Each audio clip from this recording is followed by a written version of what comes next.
खोक्याभाईवर 200 काळविटांच्या शिकारीचा आरोप आहे। वन विभागाकडून 5 ठिकाणी पंचनामा करण्यात आलाय।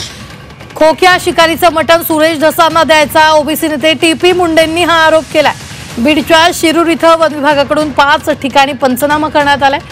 खोक्यावर 200 काळविटांच्या शिकारीचा आरोप आहे। अशातच वन विभागाच्या अधिकाऱ्यांनी वन्यजीवांचा अवशेष जप्त केले असून हाडांची प्रयोगशाळेत तपासणी केली जाणार आहे। लक्झरी गाड्या, महागडे मोबाईल, अंगावर सोनं असा थाट खोक्याचा होता। यासोबतच खोक्याला वन्यजीवांची शिकार करून त्याचं मांस खाण्याची देखील आवड होती।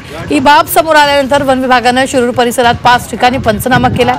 खोक्या वन्य प्राण्यांची शिकार करून मटण सुरेश धसांना घेऊन जायचा असा आरोप यावेळी ओबीसी नेते टीपी मुंडेंनी केला।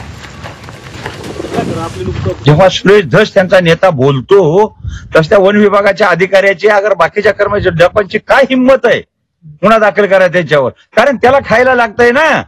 हे सगळं करून घेऊन त्याला घेऊन जातात ना मटण, हे बी खाता असतील काही, पण त्याला घेऊन जातात डब्बा भरून, 4-2 किलोचा डब्बा भरून त्यांना घेऊन जायचं।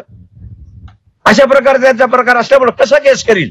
परंतु मी मुख्यमंत्र्याला आवर्जून सांगणार आणि मी मंगळवारी त्यांची भेट घेणार आहे या मुद्द्यावर। त्या ठिकाणी सहआरोपी हा सुरेश धस सुद्धा झाला पाहिजे।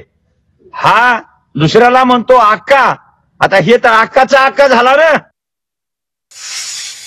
हे जर आता खरं काय खोटं का आपल्याला माहित नाही, पण जर प्राण्याचा शिकार करत असतील आणि त्यातले त्यात हरणाची जर करत असतील तर कारवाई मात्र कडक झाली पाहिजे। सरकारनं कारवाई केली पाहिजे।